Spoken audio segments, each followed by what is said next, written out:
There are children out there with neurodiversities. We have to focus on them. Here's the thing, I was one. I was failed at school, and I therefore failed at school again and again and again.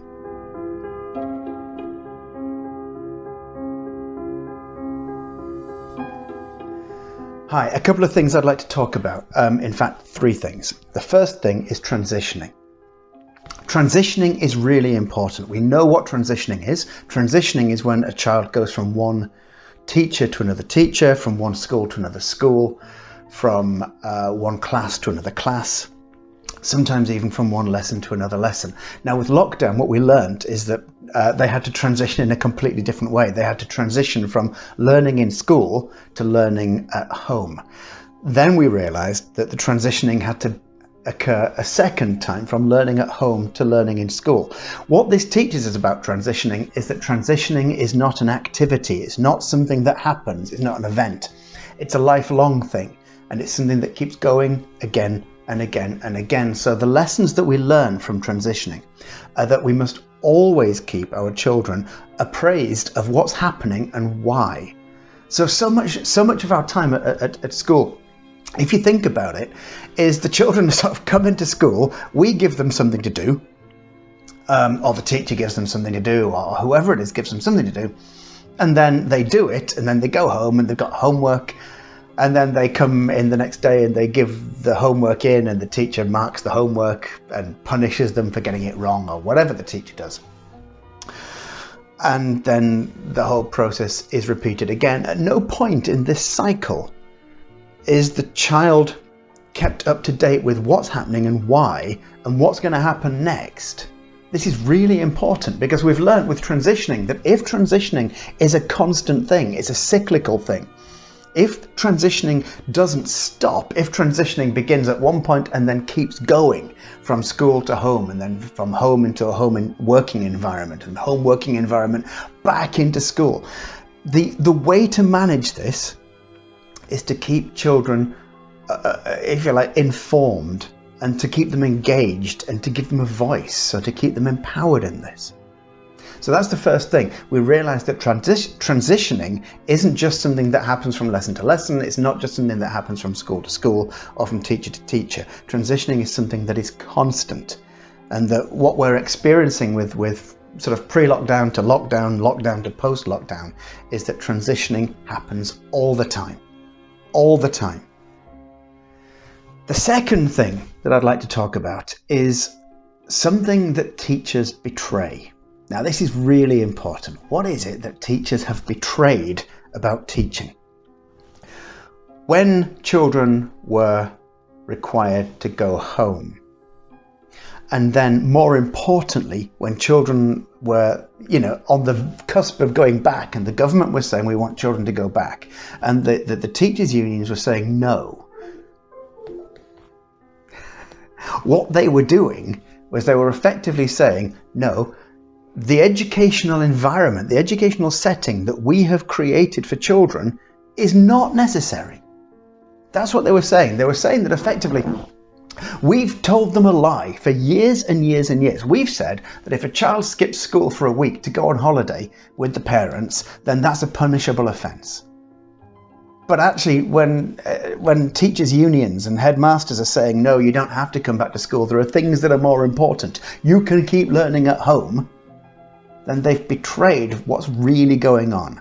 Okay? School is not there as a structure to straitjacket children. School is there as a tool, as a means, as a function of learning. Now, sometimes you don't need to be at school, and sometimes when you're at school, the structures of the school, so the 4 walls, the boxes, if you like, the time structures, the physical structures, the age band structures, turns out that they're not a necessary part of education. And we've learnt this from lockdown. We've learnt that when teaching unions say, no, you don't have to go back to the traditional structures of education because we don't think it's correct yet, what they're saying is those traditional structures of education are not necessary. Once we unlock the key of saying they're not necessary, then all we have to do is we've got to say, well, what's possible? if the traditional ways of doing it are not necessary, if the unions, the teachers, the head teachers, if these people are saying you don't have to do that, then let's think outside those boxes. Let's think outside the box of the classroom. Let's think outside the box of the 1.5 hour lesson or the 45-minute lesson. Let's think outside of the box of the age ranges. Let's think outside of the box of how we used to do it and say, well, actually, now we've realised, because we had this realisation imposed upon us, now we've realised that there are better ways of doing it.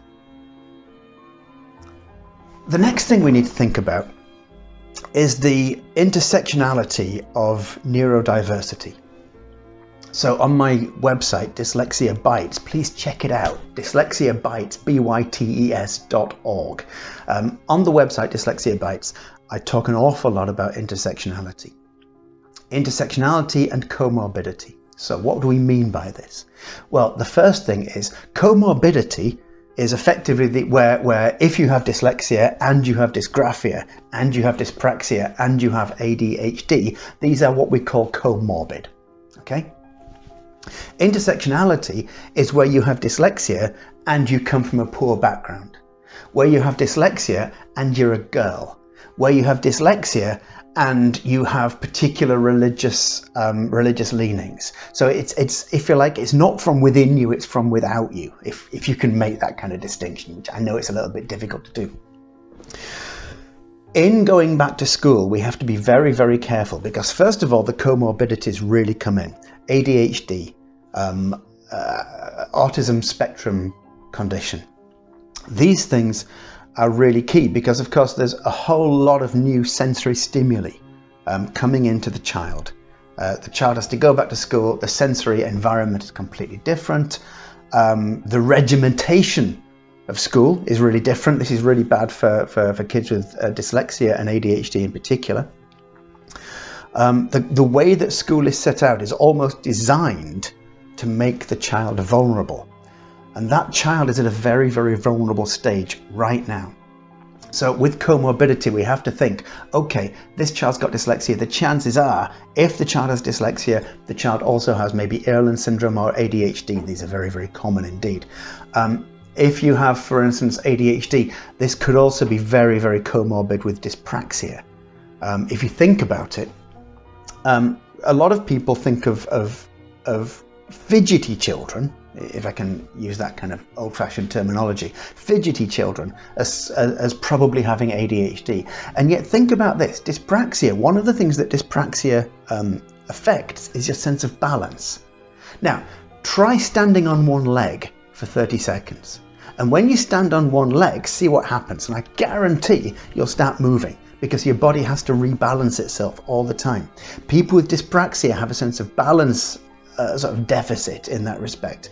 And so you'll find that there's an awful lot of movement and fidgeting with dyspraxic kids. It's often mistaken for ADHD. Well, actually, it's not an ADHD, not necessarily an ADHD symptom at all. It could quite easily be a symptom of dyspraxia. So ADHD and dyspraxia are either comorbid or confused with each other. Other things that are comorbid, often things like ADHD and autism. These are often very, very closely linked.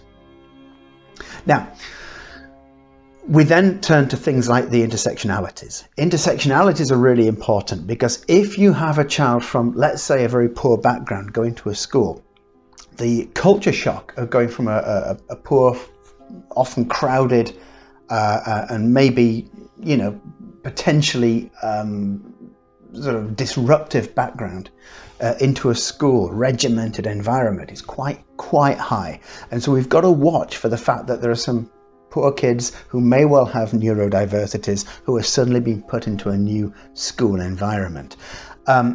Children who have got autism are going to find themselves overwhelmed by the fact that they're now in a new environment filled with other children. Okay, now this sort of environment filled with other children is a horrendous thing for somebody with autism, potentially somebody with autism to have to cope with.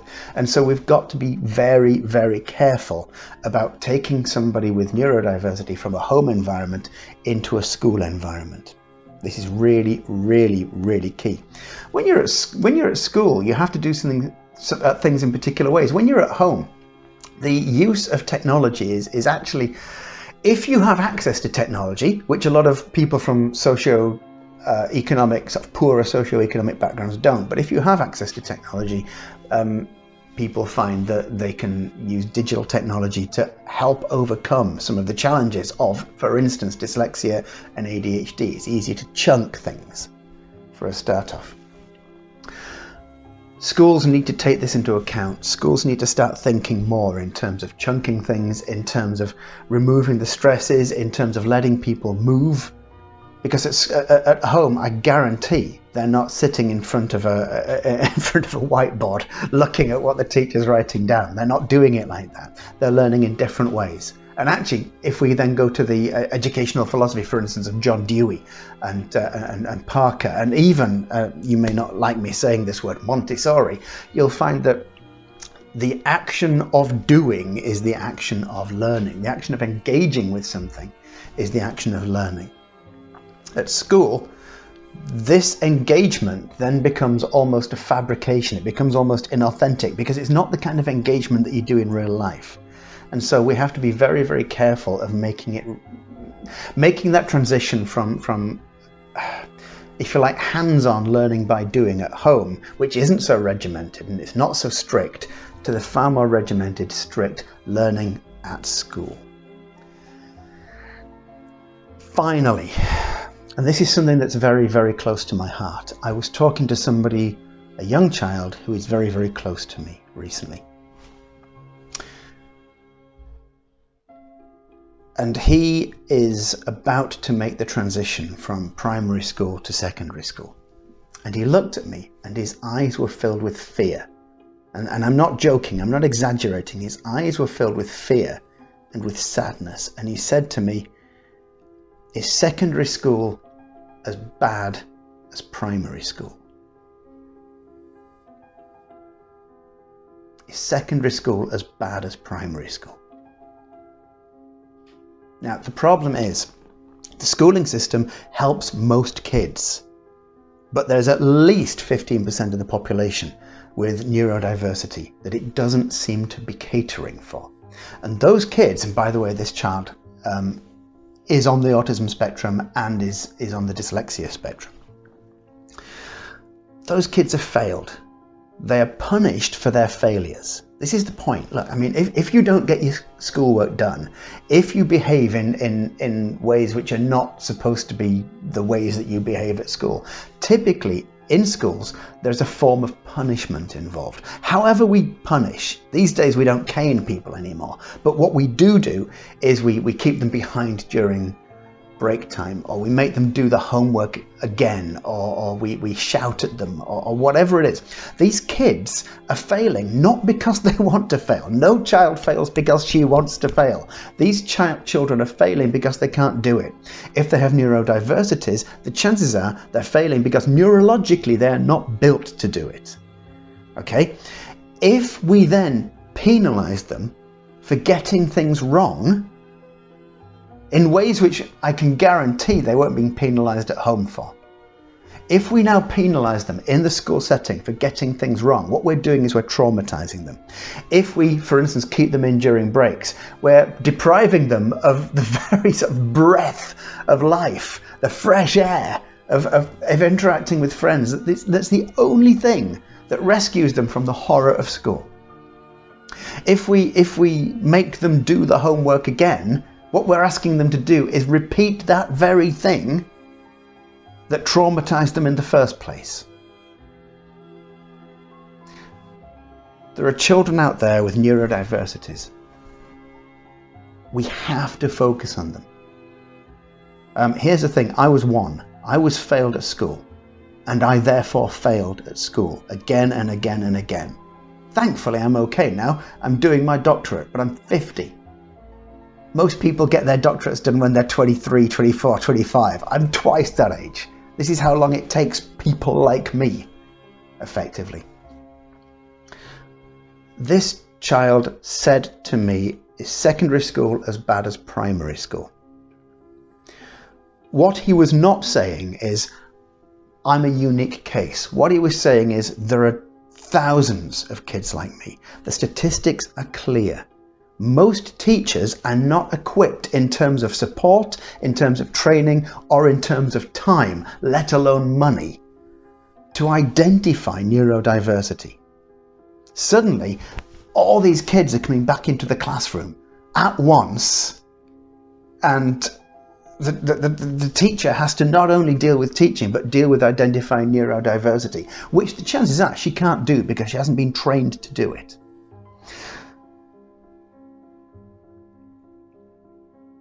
A huge number of kids, I think it's like 3/4 of kids with dyslexia, try to hide their dyslexia at school. Most dyslexic kids, over 50% of dyslexic kids, try to avoid school because of their dyslexia, and nearly 50% of them drop out of school at the earliest occasion. We have an opportunity. We actually have an opportunity. Now school is coming back. We have an opportunity to look back on what we meant when we said, oh no, kids don't have to come back to school yet, it's too dangerous. What we meant is, we recognise that the old structures of doing things are not the only structures of doing things. Integrated learning, learning at your own pace, praising and marking children for input, not for output. Input as in, well, you know, did you spend a long time on it, or did you really think about it, or did you do this in a new and original way, as opposed to, did you get the answer right? There is so much we can learn from lockdown. Transitioning is not a one-off event, it's a continuous cycle of events. The school system that we have always pushed and punished people for not conforming to is not necessary. It's not the only way of educating. There are kids with neurodiversities who are going to be suffering when they come back to school. Most teachers are not given the training for neurodiversity awareness. The one thing we can do is we can start to change the old structures of what we used to do, and perhaps, hopefully, accommodate more people.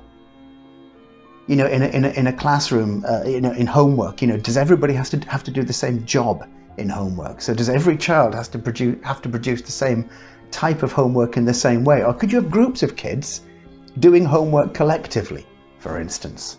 And some of the kids are producing one type of output, and other kids are producing another type of output. This is basic differentiation that they teach you they should teach a teacher training college. Basic forms of differentiation, basic forms of